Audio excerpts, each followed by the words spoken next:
1992ஆம் ஆண்டுல ரியோவிற்கு ஒரு விசித்திரமான மற்றும் தெளிவற்ற கனவு வந்ததாக கூறப்படுகிறது. அவரால் அந்த முழுமையாக அடையாளம் காண முடியாத ஒரு பெண் அந்த கனவு அவ்வளவு தெளிவாக இல்லைன்னு சொல்லியும், ஆனால் அதை பற்றிய ஏதோ ஒன்று அவரை அமைதியற்றதாக்கி இருக்கிறதுன்னு சொல்லி சொல்லப்படுகிறார்.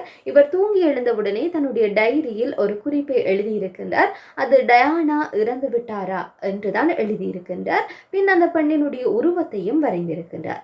இந்த பதிவை டியூ 1992ஆம் ஆண்டு ஆகஸ்ட் மாதம் 31ஆம் தேதி தான் பதிவிட்டிருக்கின்றார். சரியாக 5 ஆண்டுகளுக்கு பிறகு ஆகஸ்ட் மாதம் 1997ஆம் ஆண்டு அன்று 31ஆம் தேதி அன்று இளவரசி டயானா கார் விபத்தில் உயிரிழந்திருக்கின்றார். டியோவினுடைய மற்றும் ஒரு அதிர வைக்கின்ற கணிப்பு பற்றி பார்க்கிற போது அது 2011ஆம் ஆண்டுல நடந்திருக்கிறது. அதுவும் மார்ச் மாதம் 2011ஆம் ஆண்டுல நடக்கும் என்று அவர் தன்னுடைய குறிப்புல பதிவு செய்திருக்கின்றார். அந்த மாதத்தில் தான் ஜப்பான் டோகோகு பூகம்பத்தாலும் வரலாற்றுல மிக மோசமான சுனாமியினாலும் பாதிக்கப்பட்டிருக்கிறது.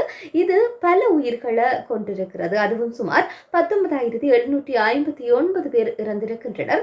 இந்த நிகழ்விற்கு பின் மக்கள் இவருடைய கணிப்புகளை தெரிந்து கொள்ள அதிக ஆர்வம் காட்டியிருக்கின்றார்கள். அதன் பின் டியூ உலகளாவில் சுகாதார நெருக்கடியை பற்றிய மற்றும் ஒரு அதிர்ச்சியூட்டும் கணிப்பொன்றையும் கணித்திருக்கின்றார். இது குறித்து தன்னுடைய குறிப்பில் அவர் தெளிவாக எழுதியிருக்கிறார். அதாவது 25 ஆண்டுகளில் ஒரு மர்மமான வைரஸ் 2020 வெளிப்படும். அது ஏப்ரல் மாதத்தில் உச்சத்தை எட்டும். சிறிது காலம் மறைந்துவிடும். பின்னர் 10 ஆண்டுகளுக்கு பிறகு மீண்டும் அது வரும் சொல்லி எழுதியிருக்கின்றார். அவருடைய கணிப்பின்படி 2020ஆம் ஆண்டுல கொரோனா என்னும் COVID-19 தொற்று நோய் பரவ தொடங்கி ஏப்ரல் மாதத்துல உச்சத்தை அடைந்து பின் தணிந்திருக்கிறது. இந்த கொடிய நோய் தொற்றால உலகளாவில் மில்லியன் கணக்கானோர் உயிரிழந்திருக்கின்றனர் என்பது யாவரும் அறிந்த ஒரு விடயமாக இருக்கிறது. இதே நேரத்தில் கொரோனாவானது மீண்டும் வர ஆரம்பித்திருக்கிறது.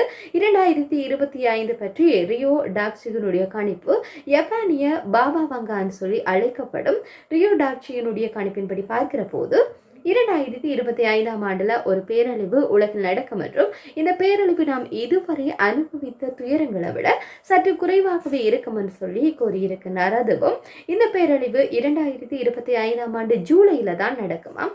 குறிப்பாக உலகம் பெரிய சுனாமியை காணும் மற்றும் இது 2011இல் ஜப்பான் அனுபவித்ததை விட 3 மடங்கு பெரியதாக இருக்கும் என்று சொல்லி டாட்சுகி எச்சரிக்கை விடுத்திருக்கின்றார்.